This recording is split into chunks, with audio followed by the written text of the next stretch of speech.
Today we're covering AquaGlow. We're going to go over whether it is worth it or not. The tickets are normally $50 a person, and we just did the Volcano Bay Nights, which is the same kind of concept but a little bit more entertainment and more for the tickets. So for AquaGlow, we were invited by SeaWorld. Of course, we are still going to be honest about this event. I would say I wasn't super impressed with the food. I wouldn't go to the event and spend your time and money necessarily on food, maybe some drinks and dessert, because you only have 3 hours and you're going to want to take that time to enjoy all the attractions, the water slides, and get the most out of your money. But in case, let's go over quickly what they have. Alright, so they have, we saw this one, the chicken and buffalo, the bourbon barbecue wings, which Rick said it did taste like whiskey. There's the 3 drinks, the Chicago glow dogs, beef sliders. I like the cupcakes. I like the rainbow cheesecake cones. I wish we could have tried that. They didn't have the hot dog either. Oh yeah, and the hot dog. Chicago glow dog. And then they have some merch and stuff too. Glow rings and a shirt and fans and the canteen. Yeah, these are cute too. We did bring our own waterproof cases, but I like that. With the event being from 8 p.m. to 11 p.m., I would recommend getting to the parking lot by 7:30 so you can get through security, get a locker, and get settled in.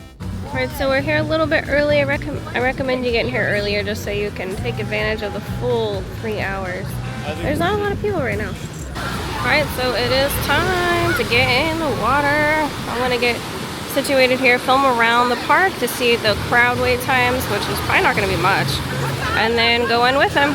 I was personally in no rush, so we let the kids play around in the wave pool for about 45 minutes. That's when it started to get dark, and then they finally had the laser show start. So the laser show was the exact same as last year. They did add a few more lights towards the AquaGlow sign and one extra little light effect in the lazy river that I noticed. And last year they did include slushies, at least that's what we were told, but this year it's only the soft drinks, so you can get free sodas and the little cups. They did have a foam party, but it was too people for us. Too many people. No thank you. I passed on that.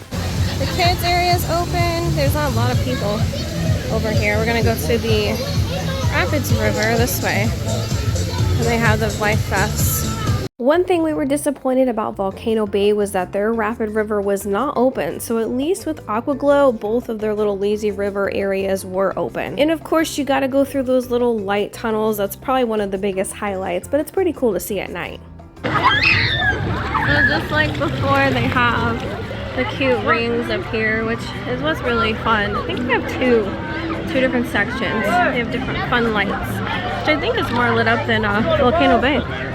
So it will depend on what night you go. Last year I heard some feedback that some nights were completely dead and then some nights were more packed, and I have a feeling that Fridays are a little less busy than Saturdays and Sundays. And we did do slides towards the end of the night, which for us on this night it was not busy. There was hardly any wait, maybe 5 minutes.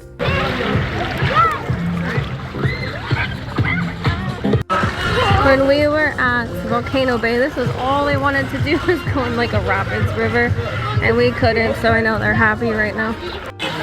Alright, we are headed to the lazy, it's warm, it's nice. Go see dolphins and fish in the dark.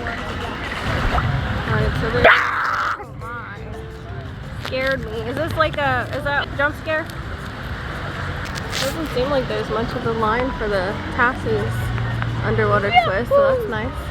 Their lazy river is pretty small. The other one was much larger with those neon lights, but this has a little gecko effect here. And usually you can see some dolphins swimming and fish in the big aquarium, but it is too dark. I do wish it was more lit up over here. And if you want to see a video of Aquatica during a normal day, normal park hours, I'll link our video down below, but we also have a video covering 6 water parks in the Central Florida area, so there is quite a bit to choose from. I would say this is our second favorite and Volcano Bay as our first. I just think AquaGlow is a little bit more for your money. It's not as expensive as the Volcano Bay night event. We're about an hour and 18 minutes or so.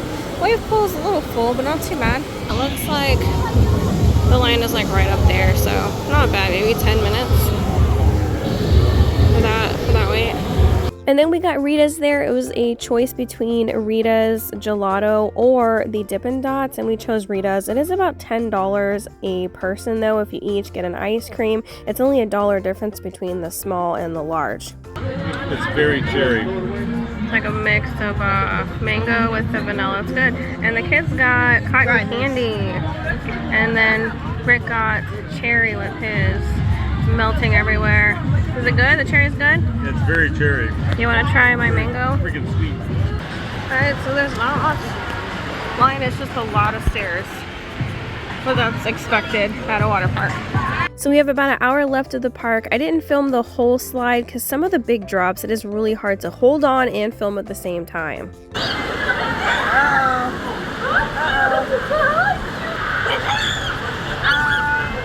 go!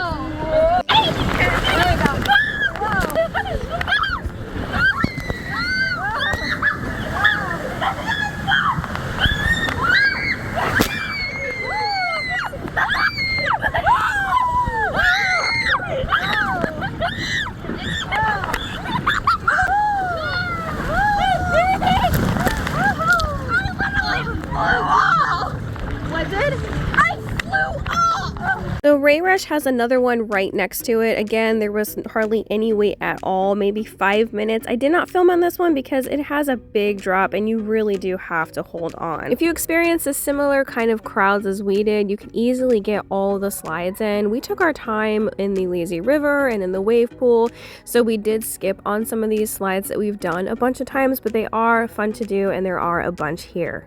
I don't know. Oh, it's okay, it's okay. We got about 20 minutes left. We're gonna go on another slide. Some people are heading out early. That's kind of nice.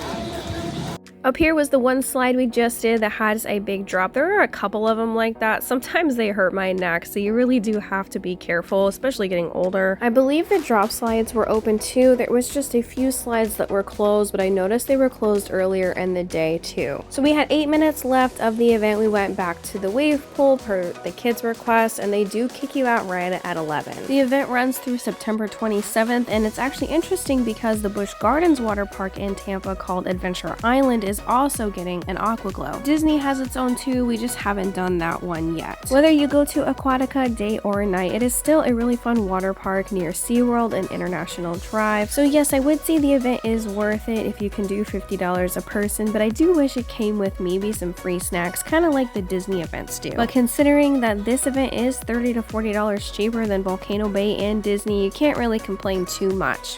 Stay up and subscribe for more videos. Go to our channel, subscribe. Click these two videos next, the top one being Volcano Bay at night, their special event comparing the two, and the bottom one being Aquatica during the day, experiencing more of the attractions that we didn't show here, and a full tour.